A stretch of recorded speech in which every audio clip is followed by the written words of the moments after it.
충격적인 일이 벌어지고 있습니다. 한국의 역사를 무시했던 프랑스 역사학자의 한마디가 전 세계를 뜨겁게 달구고 있는데요. 대체 무슨 일이 벌어지고 있는 걸까요? 오늘은 한 외국 역사학자가 한국에 대한 인식을 완전히 바꾸게 된 이야기를 해보겠습니다. 지금 시작합니다. 그 전에 잠깐 3초면 됩니다.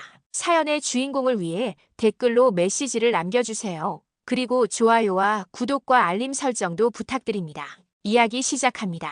안녕하세요. 저는 한국사를 전공한 프랑스 역사학자 소피아입니다. 파리의 명문 소르본 대학에서 오랫동안 유럽사를 가르쳐왔지만 저에게 가장 큰 열정을 불러일으킨 것은 역설적이게도 제가 한때 무시했던 한국의 역사입니다. 사실 불과 5년 전만 해도 저는 전형적인 유럽 중심주의 역사학자였어요. 제 강의실에서 아시아는 단지 중국과 일본 정도만 언급될 뿐이었죠. 한국이라는 나라는 중국과 일본 사이의 작은 반도 정도로만 생각했습니다. 심지어 제 학생 중 한국 유학생이 한국사에 관한 논문을 쓰겠다고 했을 때 저는 글쎄 세계사에 유의미한 영향을 미친 한국만의 독자적 역사가 있을까요? 라고 물으며 미소 지었던 적도 있습니다. 그 학생의 실망한 눈빛이 아직도 기억나네요. 하지만 당시에 저는 그것이 얼마나 무례하고 편협한 시각이었는지 전혀 깨닫지 못했어요. 제 인생의 변화는 우연히 발견한 낡은 문서 한 장으로부터 시작되었습니다. 비 내리는 파리의 저녁, 국립도서관 지하 서고에서 찾아낸 그 문서는 19세기 말 조선의 동학농민운동에 관한 기록이었죠. 다른 자료를 찾다가 우연히 눈에 띈 이 문서를 처음에는 그저 호기심으로 펼쳐보았을 뿐이었습니다. 그때만 해도 아시아의 작은 나라에서 일어난 소규모 반란 정도겠지라는 오만한 생각을 했으니까요. 처음에는 단순한 호기심이었습니다. 조선, 그곳은 중국의 속국 아니었나? 제 머릿속에는 서구 중심적 역사관이 가득했어요. 하지만 그 문서를 읽어내려가는 순간 저는 숨을 멈췄습니다. 근대적 무기도 군사훈련도 없던 조선의 농민들이 단지 정신이라는 힘만으로 광군에 맞서 싸웠다는 기록이었죠. 그들은 쇠스랑과 농기구인 괭이만을 들고 정규군과 맞섰습니다. 논밭을 일구던 도구로 자신들의 존엄을 지키겠다고 나선 것이죠. 그날 밤 저는 도서관이 문을 닫을 때까지 자리를 뜨지 못했습니다. 누런 문서를 한 장 한 장 넘기며 저는 세계사의 새로운 면을 발견하고 있었어요. 우리는 죽음을 두려워하지 않는다. 우리가 지키려는 것은 우리의 땅과 가족, 그리고 우리의 존엄이다. 거칠게 쓰여진 한 농민의 유서에 적힌 이 문장이 제 가슴을 뜨겁게 달구었습니다. 다음 날 아침, 저는 평소보다 일찍 도서관에 도착했습니다. 문이 열리기도 전에 저는 입구에서 기다렸죠. 궁금증이 저를 잠들지 못하게 했어요. 어떻게 무기 하나 제대로 없는 농민들이 그런 용기를 낼 수 있었을까? 서고에서 더 많은 자료를 찾아 헤매는 저를 본 사서 마르셀이 웃으며 물었습니다. 소피아, 그렇게 열심히 찾는 게 뭐예요? 저는 대답했습니다. 진실이요. 우리가 몰랐던 역사의 진실을요. 문서를 더 깊이 연구할수록 저는 충격에 빠졌습니다. 세계 역사상 유례가 없는 의식적 봉기였어요. 그들은 학대에 무조건 굴복하는 대신 스스로의 운명을 개척하려 했습니다. 사람이 곧 하늘이다라는 동학의 철학은 단순한 슬로건이 아니었어요. 그것은 당시 억압받던 아시아의 한 구석에서 타오른 인류 보편적 가치의 불꽃이었습니다. 저는 밤을 새워가며 자료를 찾기 시작했어요. 마치 누군가가 저를 부르는 것 같았습니다. 잠들기 전에도 일어나자마자도 저는 조선의 농민들이 어떻게 그런 엄청난 용기를 가질 수 있었는지 생각했습니다. 그들에게는 총이 없었지만 뜨거운 가슴이 있었죠. 그들에게는 군사훈련이 없었지만 굳건한 신념이 있었습니다. 점점 제 연구실은 조선 관련 자료들로 가득 찼습니다. 서가마다, 책상 위마다, 심지어 바닥까지도 문서와 책들이 쌓였죠. 학과 동료들은 제가 미쳤다고 수군거렸습니다.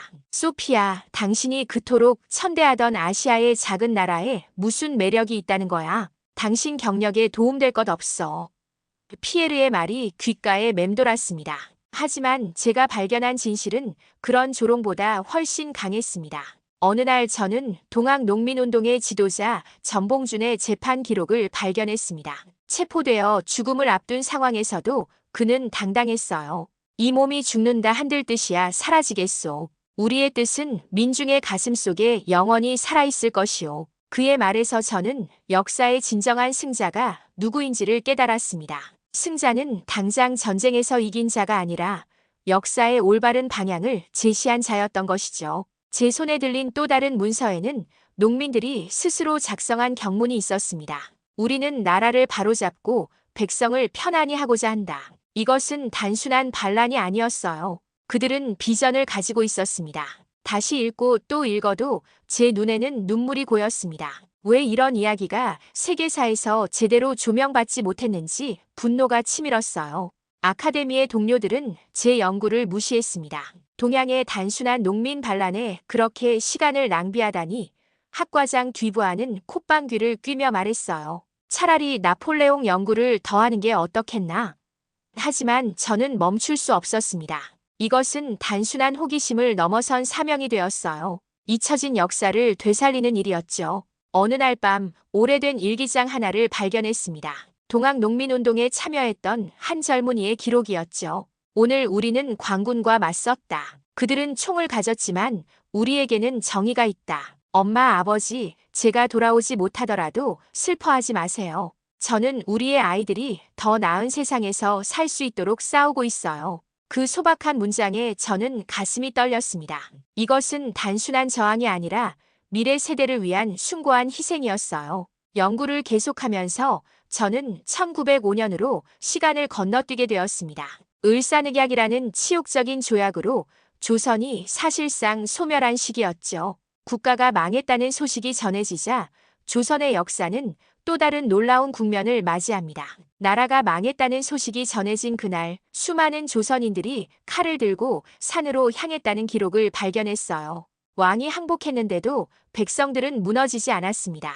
군대가 해산되자 농민, 상인, 유생들이 스스로 무장했죠. 저는 그들의 이름을 하나하나 기록했습니다. 민영환, 최익현, 신돌석, 그리고 이름 없는 수많은 의병들. 그들의 이름을 적으며 저는 마치 그들과 대화하는 듯한 느낌이 들었어요. 가장 충격적인 발견은 해산된 군인들의 이야기였습니다.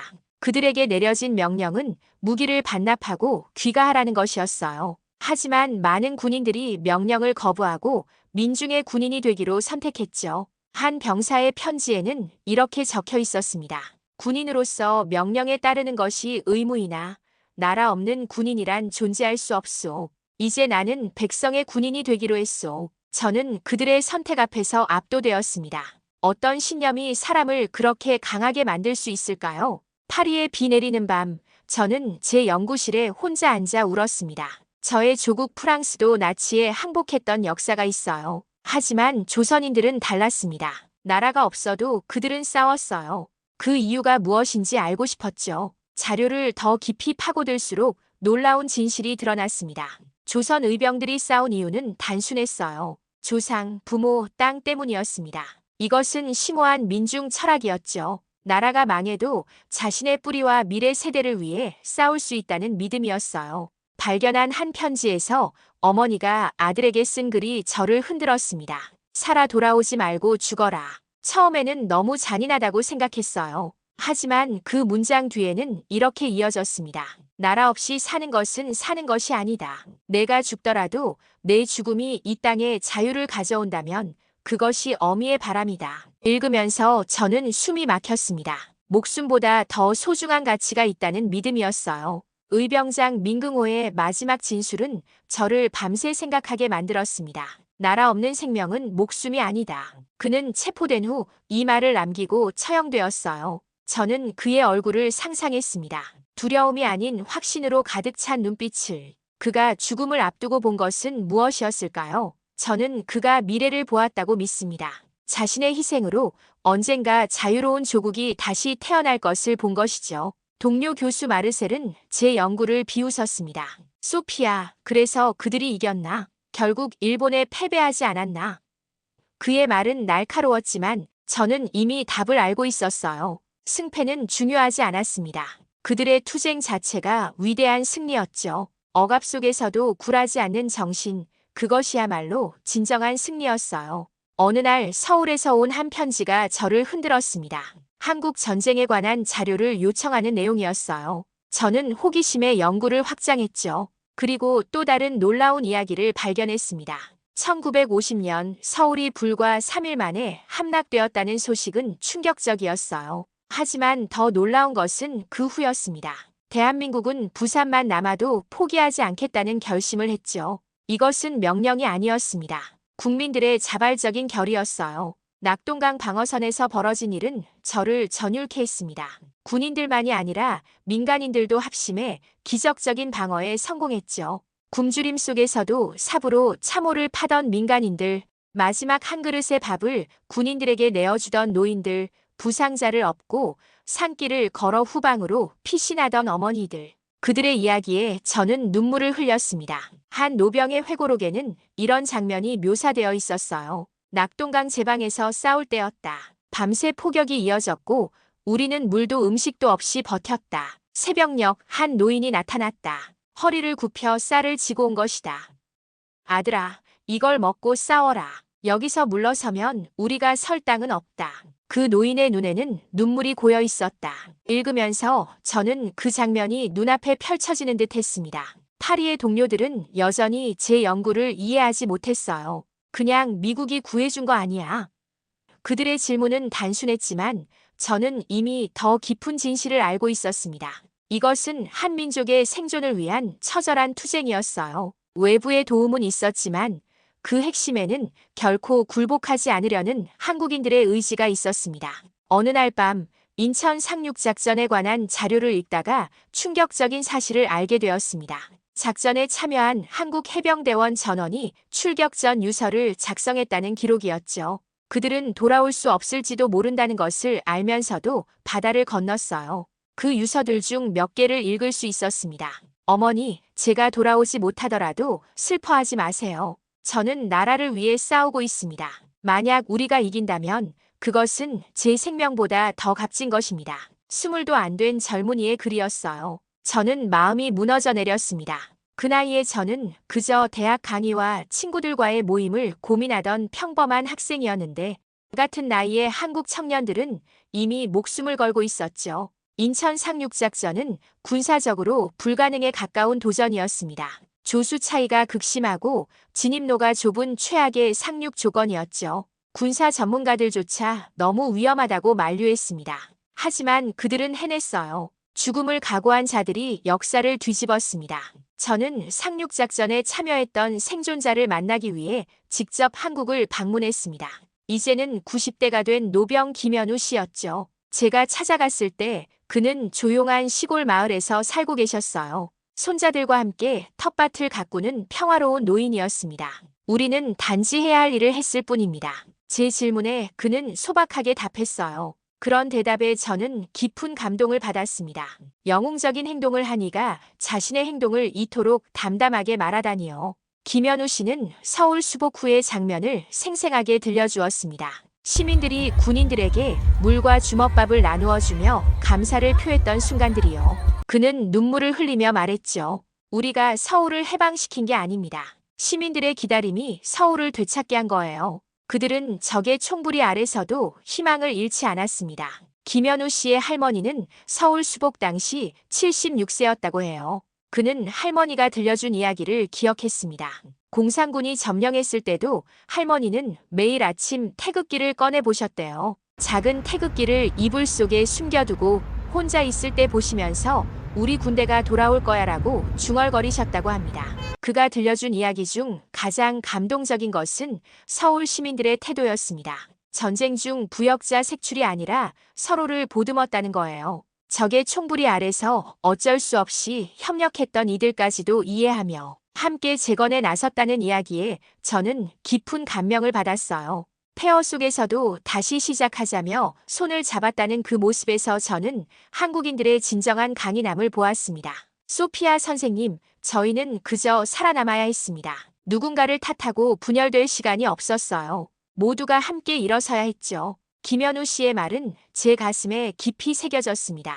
이것이야말로 진정한 국가 정신이 아닐까요? 위기 속에서 더욱 단단히 뭉치는 공동체의 힘이요. 프랑스로 돌아온 후 저는 현대 한국에 관한 연구를 시작했습니다. 그리고 또 하나의 놀라운 이야기를 발견했어요. 중국 군장교 장위안이 한국을 방문했다가 받은 충격에 관한 비공개 보고서였죠. 장위안은 한국의 강요 없는 질서, 자발적 애국심, 자율적 군사력에 충격을 받았다고 합니다.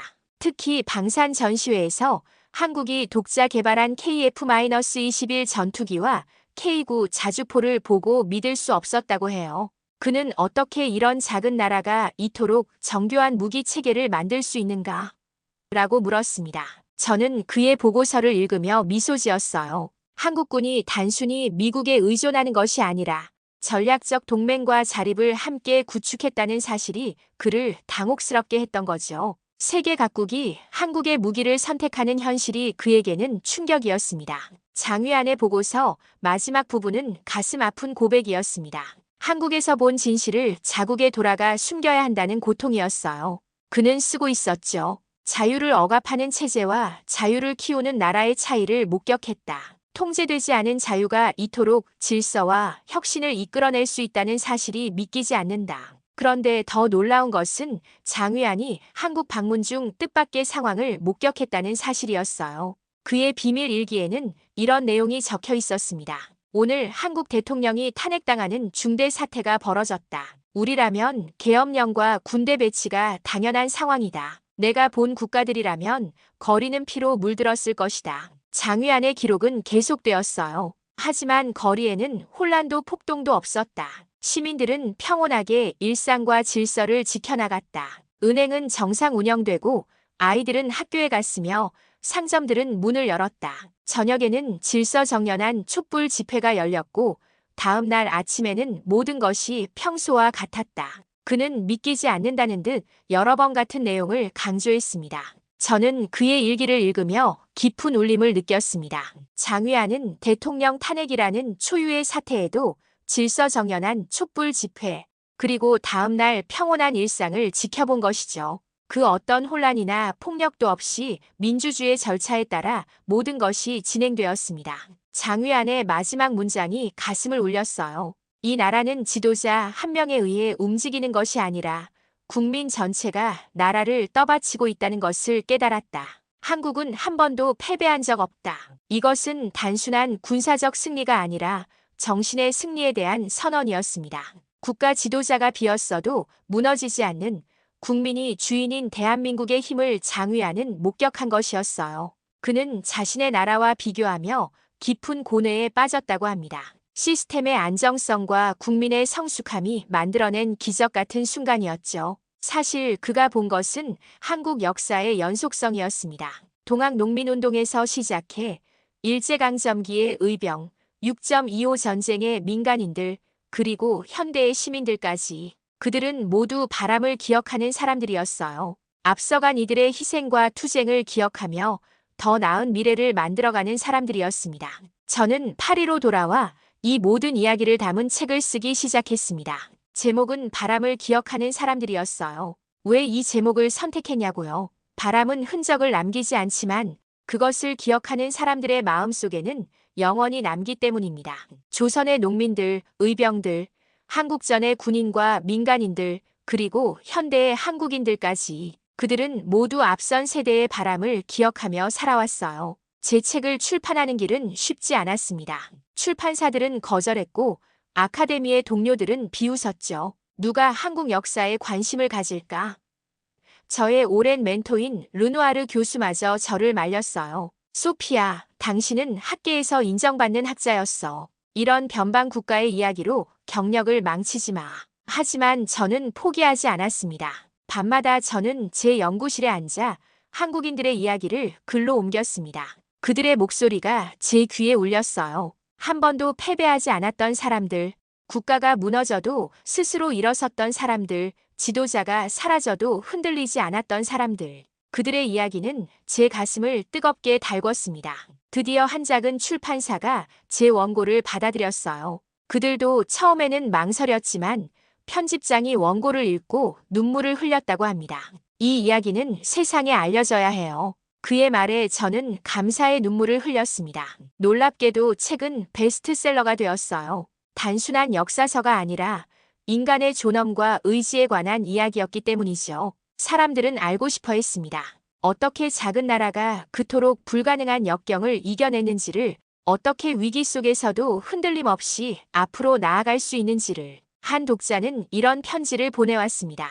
당신의 책을 읽고 나서야 저는 제가 얼마나 쉽게 포기해왔는지 깨달았습니다. 이제 저는 매일 아침 한국은 한 번도 패배한 적 없다는 문장을 되뇌이며 하루를 시작합니다. 그런 편지들이 쌓여갈수록 저는 제가 단순한 역사가가 아니라 희망의 전달자가 되었음을 느꼈어요. 지난 주말 저는 파리의 한 서점에서 책 사인회를 했습니다. 긴 줄이 서점 밖까지 이어졌죠. 그중 한 노인이 조용히 다가와 제 손을 잡았어요. 감사합니다. 우리의 이야기를 들려주셔서. 그는 한국전 참전 용사의 아들이었습니다. 프랑스군으로 참전했던 그의 아버지는 죽기 전까지 한국에 대한 이야기를 들려주었다고 해요. 제 아버지는 늘 말씀하셨어요. 내가 본 가장 용감한 사람들은 한국인들이었다고요. 총알이 빗발치는 가운데서도 아이들을 구하기 위해 뛰어드는 민간인들, 마지막 물 한 모금도 부상자에게 내어주던 노인들. 아버지는 그들을 잊지 못하셨어요. 저는 그에게 물었습니다. 왜 한국인들은 그토록 강했을까요?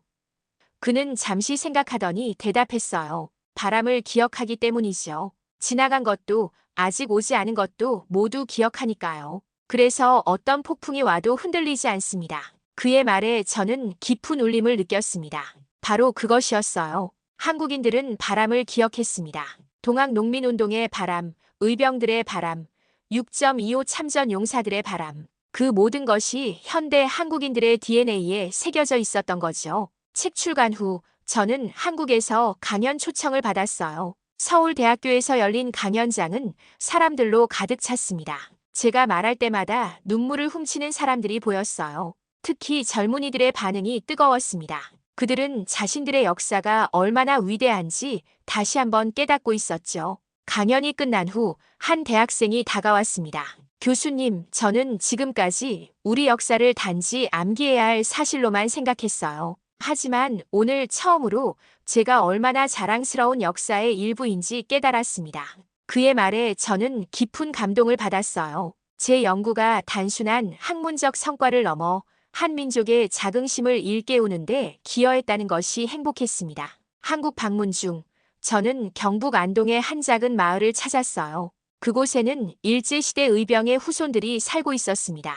그들은 저를 자신들의 집에 초대해 오랜 가족 이야기를 들려주었죠. 한 할머니는 오래된 상자를 꺼내 보여주셨어요. 그 안에는 그녀의 할아버지가 의병으로 활동할 때 썼던 편지가 있었습니다. 이 땅이 있는 한 우리의 혼도 살아있을 것이다. 내가 죽어도 슬퍼하지 마라. 내 피가 이 땅에 스며들어 언젠가 자유의 꽃을 피울 것이다. 그 글을 읽는 순간 저는 제 연구의 진정한 의미를 깨달았습니다. 이것은 단순한 역사 연구가 아니었어요. 이것은 한 민족의 영혼을 기록하는 일이었습니다. 할머니의 눈에는 자부심이 빛났어요. 우리 할아버지는 나라를 위해 목숨을 바쳤어요. 그리고 지금 우리는 자유롭게 살고 있지요. 그분의 희생이 헛되지 않았어요. 그 말에 저는 눈물을 참을 수 없었습니다. 이제 저는 제 연구를 계속합니다. 아직 들려주지 못한 이야기가 너무 많기 때문이에요. 역사는 승자가 쓴다고 하지만 때로는 패배 속에서도 결코 무너지지 않는 이들의 이야기가 진정한 역사입니다. 그리고 한국은 그 어떤 상황에서도 흔들림 없이 앞으로 나아가는 나라라는 것을 세계에 알리고 싶습니다.